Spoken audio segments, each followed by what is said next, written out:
नमस्कार, मी भाग्यश्री तुम्हा सर्वांचं आपल्या चॅनेलमध्ये मनापासून स्वागत करते आणि आज आपण हळदी-कुंकवाच्या कार्यक्रमासाठी खूप सुंदर आणि अगदी सोप्या पद्धतीने बॅकनेक डिझाइन तयार करणार आहोत. तर त्याकरिता इथे मी बॅकपार्ट कट करून ठेवलेला आहे, ज्याची पूर्ण उंची आहे 15.5 इंच, शोल्डर आहेत 5.5 इंच, आर्म होल म्हणजेच मुंडा आहे 6 इंच आणि येथे छाती आलेली आहे 9.75 इंच आणि येथे कंबर बॅकडाट मिळून आलेली आहे 9.5 इंच. इथे मला माझे रेडी शोल्डर 2.5 इंच हवेत, म्हणून मी अर्धा इंच मार्जिनचा घेऊन 3 इंचावरती एक मार्क करते. त्यानंतर त्याच पॉईंटपासून खालच्या बाजूला जी गळ्याची उंची आहे ती मी इथे 12 इंच घेऊन 12 इंचावरती एक मार्क करून घेते. त्यानंतर जी खालची गळ्याची रुंदी आहे ना ती येथे मी 2.5 इंच घेऊन व्हिडिओमध्ये दाखविल्याप्रमाणे तुम्हाला इथे बॉक्स तयार करून घ्यायचा आहे. येथे मात्र तुम्ही तुमच्या अकॉर्डिंगली गळ्याची उंची आणि रुंदी घ्या. त्यानंतर आता येथे मी व्हिडिओमध्ये दाखविल्याप्रमाणे वरच्या बाजूने खालच्या साईडला 3 इंच घेऊन अशा पद्धतीने येथे देखील एक बॉक्स तयार करून घ्यायचा आहे आणि त्याच बॉक्समध्ये आपण नॉर्मली जसा गळ्याचा गोल आकार ड्रॉ करून घेतो ना, तोच सेम येथे देखील तुम्हाला गळ्याचा गोलवा आकार ड्रॉ करून घ्यायचा आहे. त्यानंतर आता इथे आपल्याला डिझाईन ड्रॉ करायची आहे. तर आपला हा अगोदरचा जो बॉक्स होता ना, बरोबर अगदी त्याच्याच बाजूला व्हिडिओमध्ये दाखविल्याप्रमाणे तुम्हाला 1 इंच एक्स्ट्रा घेऊन मग येथे जसा मी गळ्याचा आकार ड्रॉ करून घेते ना, सेम तसाच येथे देखील तुम्हाला गळ्याचा आकार ड्रॉ करून घ्यायचा आहे. येथे तुम्हाला जास्ती काहीच करायचं नाही आहे. आपण साधारणपणे जसा उलटा पानगळ्याचा आकार असतो ना, सेम तसाच येथे देखील मी ड्रॉ करून घेते आहे. येथे तुम्हाला थोडीशी आयडिया मिळावी याकरिता मी असं म्हणाले की उलटा जसा पानगळ्याचा आकार ड्रॉ करून घेतो तसाच येथे देखील करून घ्या.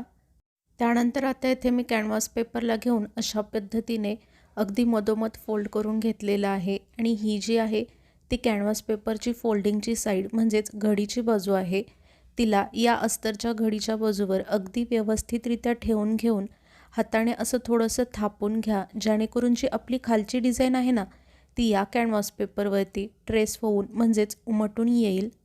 इथे बघा गळ्याचा आकार ठळकपणे तुम्हाला दिसून यावा याकरिता मी त्याला थोडंसं डार्क करून घेतले. आता इथे तुम्हाला काय करायचं आहे, अर्धा ते 1 इंच घेऊन सेम अगोदर जसा गळ्याचा आकार ड्रॉ करून घेतला आहे तसाच अगदी व्यवस्थितरित्या व्हिडिओमध्ये दाखविल्याप्रमाणे येथे देखील तुम्हाला गळ्याचा आकार ड्रॉ करून घ्यायचा आहे. त्यानंतर आता इथे काय करायचं आहे, हा जो आपण अर्धा ते 1 इंच घेऊन गळ्याचा आकार ड्रॉ करून घेतला होता ना, अगदी त्याला व्हिडिओमध्ये दाखविल्याप्रमाणे व्यवस्थितरित्या कट करून घ्यायचा आहे. त्यानंतर हा जो आहे तो फॅब्रिक ग्लू आहे आणि त्याला अशा पद्धतीने अस्तरच्या चारही बाजूला लावून घेऊन जे आपलं मेन फॅब्रिक आहे ना ते यावरती स्टिक करून घ्यायचं आहे. तुम्ही येथे ही पद्धत न वापरता अस्तर आणि मेन फॅब्रिक एकमेकांना चारही बाजूने स्टिच देखील करू शकता. त्यानंतर इथे आपण जो कॅनव्हास पेपरवरती गळा तयार केला होता ना तो घ्यायचा आहे आणि ही जी आहे ती कॅनव्हास पेपरची शाईनवाली साईड म्हणजेच चमकणारी बाजू आहे, तिला आता इथे मी एक्स्ट्राचं कापड घेतलेलं आहे अस्तरचं, तर त्यावरती ठेवून घेऊन म्हणजे जी शाईनवाली बाजू असेल ना ती खालच्या बाजूला ठेवून घेऊन इथे त्याला प्रेस करून घ्यायचं आहे. तेथे मी तुम्हाला सांगितल्याप्रमाणे त्याला प्रेस करून घेतले.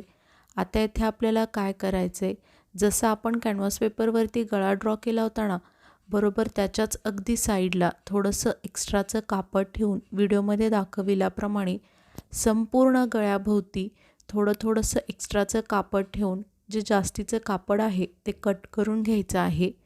त्यानंतर आता आपण हे जे एक्स्ट्राचं कापड सोडलं होतं ना त्यावरती व्हिडिओमध्ये दाखविल्याप्रमाणे संपूर्ण गळ्याभोवती या कापडावरतीच छोटे छोटे कट्स देऊन घ्यायचे आहेत.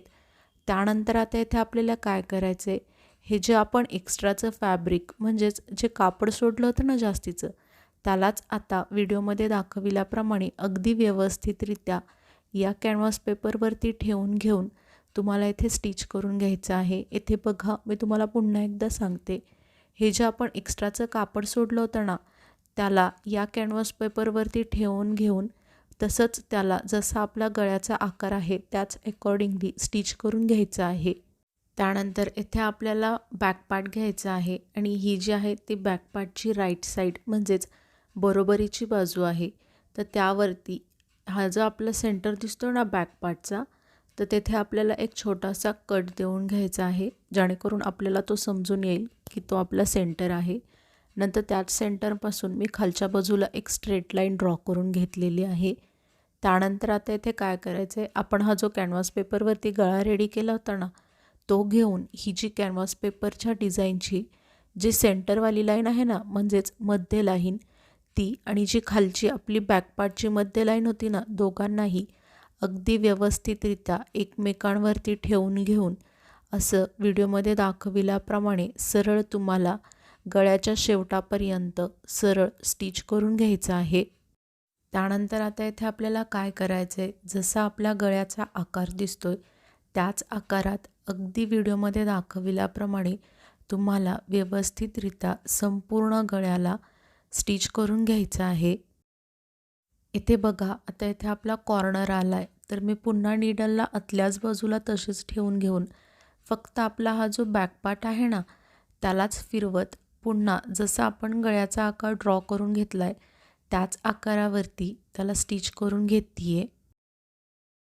येथे तुम्हाला जास्ती काहीच करायचं नाही आहे. आपण जसा गळ्याचा आकार ड्रॉ करून घेतला होता ना, फक्त त्याच आकाराला अगदी व्यवस्थितरित्या फॉलो करत संपूर्ण गळ्याला स्टिच करून घ्यायचं आहे. येथे फक्त एकच गोष्ट लक्षात ठेवा, जेथे जेथे कॉर्नर येतील, बघा आता इथे कॉर्नर आला होता, तर तेथे नीडल म्हणजेच सुईला आतील बाजूस तशीच ठेवून फक्त आपला हा जो बॅक पार्ट आहे ना, त्याला फिरून पुन्हा जसा आपल्या गळ्याचा आकार दिसतोय त्याच आकारावरती संपूर्ण गळ्याला अगदी व्यवस्थितरित्या स्टिच करून घ्यायचं आहे. त्यानंतर आता इथे तुम्हाला व्हिडिओमध्ये दाखविल्याप्रमाणे संपूर्ण गळ्याभोवती थोडंसं आतील बाजूस जास्तीचं कापड ठेवून संपूर्ण गळ्याची कटिंग इथे तुम्हाला व्हिडिओमध्ये दाखविल्याप्रमाणे कंप्लीट करून घ्यायची आहे. त्यानंतर आता आपण संपूर्ण गळ्याच्या आतील बाजूस हे जे एक्स्ट्रा कापड सोडलं होतं ना, त्यालाच अगदी व्यवस्थितरित्या छोटे छोटे कट्स देऊन घ्यायचे आहेत व्हिडिओमध्ये दाखविल्याप्रमाणे. त्यानंतर हा जो आपला गळ्याचा कॅनव्हास पेपर दिसतोय ना, त्याला अशा पद्धतीने व्हिडिओमध्ये दाखविल्याप्रमाणे आतील बाजूस म्हणजेच रॉंग साईडला अगदी व्यवस्थितरित्या पलटी करून घ्यायचं आहे. तेथे मी तुम्हाला सांगितल्याप्रमाणे त्याला आतील बाजूस म्हणजेच रॉंग साईडला पलटी करून घेतलेलं आहे. आता इथे आपल्याला काय करायचं आहे, व्हिडिओमध्ये दाखविल्याप्रमाणे संपूर्ण गळ्याभोवती टॉप स्टिच म्हणजेच इथे आपल्याला संपूर्ण गळ्याभोवती दाबटीप देऊन घ्यायचे आहे. इथे तुम्हाला जास्तीचं काहीच करायचं नाही आहे. जसा आपल्या गळ्याचा आकार दिसतोय फक्त त्याच आकाराला अगदी व्यवस्थितरित्या जसा गळ्याचा आकार आहे त्याच आकारावरती फॉलो करत त्याला स्टिच करून घ्यायचं आहे. इथे बघा, मी तुम्हाला पुन्हा एकदा सांगेल, जेथे आपले कॉर्नर येत आहेत ना गळ्याच्या इथे, तेथे नीडल म्हणजेच सुईला आतील बाजूस तशीच ठेवून पुन्हा आपला जसा गळ्याचा आकार वळतोय त्याच आकाराला अगदी व्यवस्थितरित्या फॉलो करत त्याला स्टिच करून घ्यायचं आहे. त्यानंतर इथे बघा, जी रेडीमेड पायपिंग असते ना गोल्डन कलरची, ती मी इथे घेतलेली आहे. तुम्हाला जर हवं असेल तर तुम्ही फॅब्रिक म्हणजेच कापडाची देखील तयार करू शकता. आणि तिला आता स्टिच करण्यासाठी जे आपलं सिंगल फूट म्हणजेच जो सिंगल दाब असतो ना, त्याला घेऊन व्हिडिओमध्ये दाखविल्याप्रमाणे ही जी पायपिंग आहे ना, ती आपल्या गळ्याच्या खालच्या बाजूस म्हणजेच आपण दाबटीप देऊन जो गळा रेडी केला होता ना, अगदी त्याच्याच खालच्या बाजूला ठेवून घेऊन जसा आपल्या गळ्याचा आकार फिरतोय त्याच आकारात संपूर्ण पायपिंगला या गळ्याभोवती स्टिच करून घ्यायचं आहे. येथे मी तुम्हाला पुन्हा एकदा तीच गोष्ट सांगेल की जेथे आपले कॉर्नर येत आहेत ना, तिथे नीडल म्हणजेच सुईला आतील बाजूस तशीच ठेवून घेऊन फक्त आपल्या बॅक पार्टला फिरवत संपूर्ण गळ्याभोवती या पायपिंगला स्टिच करून घ्यायचं आहे.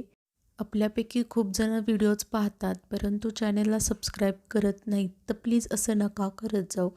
चॅनेलला देखील सबस्क्राईब करत जावा. का होतं ना, मला देखील समजत जाईल की हां, मी जे व्हिडिओज बनवते ते तुम्हा सर्वांना आवडत आहेत आणि तुमच्या उपयोगात देखील येत आहेत. आणि जर अशीच सबस्क्रायबरची संख्या वाढत राहिली तर मला देखील एक नवीन उमेद मिळते तुमच्यासाठी असेच नवनवीन व्हिडिओज बनवण्याची. तर प्लीज चॅनेलला सबस्क्राईब करून सपोर्ट करा. आणि येथे तुम्ही पाहू शकता, मी तुम्हाला सांगितल्याप्रमाणेच संपूर्ण गळ्याभोवती ही जी पायपिंग आहे ती स्टिच करून संपूर्ण गळा रेडी केलेला आहे। आपण अस्तर आणि मेन फॅब्रिक एकमेकांना स्टिक केल्यानंतर हे जे एक्स्ट्राचं कापड होतं ना ते मी कट करायचं विसरून गेले होते। तर आता इथे आपल्याला काय करायचं आहे, हे जे जास्तीचं कापड दिसतंय ना चारही बाजूला, ते आपल्याला व्हिडिओमध्ये दाखविल्याप्रमाणे अगदी व्यवस्थितरित्या कट करून घ्यायचं आहे। तुम्ही जर इथे अस्तर आणि मेन फॅब्रिक एकमेकांना स्टिच केलं असेल तेव्हा देखील जे जास्तीचं कापड उरतं ना त्याला देखील तुम्हाला अगदी व्यवस्थितरित्या कट करून घ्यायचं आहे। त्यानंतर इथे आता आपल्याला हे जे आपले दोन्ही बॅकडाट आहेत ना त्याला स्टिच करून घ्यायचं आहे। इथे तुम्हाला मी एकच बॅकडाट स्टिच करून दाखवेल। सेम तुम्हाला याच पद्धतीने जो आपला दुसरा बॅकडाट आहे ना त्याला देखील स्टिच करून रेडी करायचा आहे। त्यानंतर आता इथे कमरेच्या बाजूला मी अर्धा इंच मार्जिन घेऊन कमरपट्टीला सरळ शेवटपर्यंत स्टिच करून घेते। येथे तुम्हाला जास्ती काहीच करायचं नाही आहे। आपण नॉर्मली ज्या पद्धतीने कमरपट्टीला अर्धा इंच मार्जिन घेऊन स्टिच करतो ना सेम त्याच पद्धतीने इथे देखील तुम्हाला कमरपट्टीला अगदी शेवटपर्यंत स्टिच करून घ्यायचं आहे। त्यानंतर आता इथे आपली डिझाईन आणखीन छान दिसावी याकरिता लटकन तयार करणार आहोत। तर इथे मी 3.5 बाय 3चे 4 चौकोन कट करून घेतलेले आहेत। तर माझ्याकडे काठ कमी होती याकरिता मी 2 काठवरती चौकोन 2 कट करून घेतले आणि जे उरलेले 2 चौकोन आहेत ते या प्लेन कापडावरती कट करून घेतलेले आहेत। आता इथे आपल्याला काय करायचं आहे, एक चौकोनचा पीस घेऊन त्याला अशा पद्धतीने हे जे एक टोक दिसतंय ना त्याला त्याच्या समोरच्या टोकावरती ठेवून घ्यायचं आहे। आणि आता मग असा ट्रायंगल रेडी झाल्यानंतर या ट्रायंगलवरती ही जी आपली नॉट दिसते ना तिला ठेवून घेऊन मग व्हिडिओमध्ये दाखविल्याप्रमाणे अगदी तुम्हाला व्यवस्थितरित्या त्याला सरळ शेवटपर्यंत स्टिच करून घ्यायचं आहे। आणि त्याला स्टिच केल्यानंतर अशा पद्धतीने सरळ बाजूस पलटी करून घ्यायचं आहे। म्हणजे इथे आपण नॉर्मली जसं लटकन तयार करतो तसं लटकन तयार होईल। त्यानंतर ही जी काठ आहे ती दुसऱ्या लटकन तयार करण्यासाठी घ्यायची आहे आणि ही जी आहे ती रॉंग साईड आहे। तर या काठीचं देखील जे एक टोक आहे ते त्याच्या समोरच्या बाजूला ठेवून घेऊन मग असा ट्रायंगल तयार झाल्यानंतर ही जी आपली नॉट आहे ती व्हिडिओमध्ये दाखविल्याप्रमाणे ठेवून घ्यायची आहे। आणि नंतर पुन्हा एकदा व्हिडिओमध्ये दाखविल्याप्रमाणे या ट्रायंगलचं जे एक टोक आहे ना ते त्याच्या समोरच्या बाजूच्या टोकावरती ठेवून घेऊन मग जे दोन्ही टोक दिसत आहेत ना शेवटचे त्याला आतील बाजूस ठेवून घेऊन व्हिडिओमध्ये दाखविल्याप्रमाणे अगदी व्यवस्थितरित्या तुम्हाला इथे स्टिच करून घ्यायचं आहे। आणि सेम तुम्हाला याच पद्धतीने जी आपली दुसऱ्या साईडची नॉट असेल ना तिचे देखील लटकन स्टिच करून रेडी करायचे आहेत। आता याला स्टिच केल्यानंतर याला देखील सरळ बाजूस म्हणजेच राईट साईडला अगदी व्यवस्थितरित्या पलटी करून घ्यायचं आहे। आणि याला स्टिच करत असताना 1-2 वेळा स्टिच करा जेणेकरून ते एकदम फिक्स बसेल आणि लवकर निघणार नाही।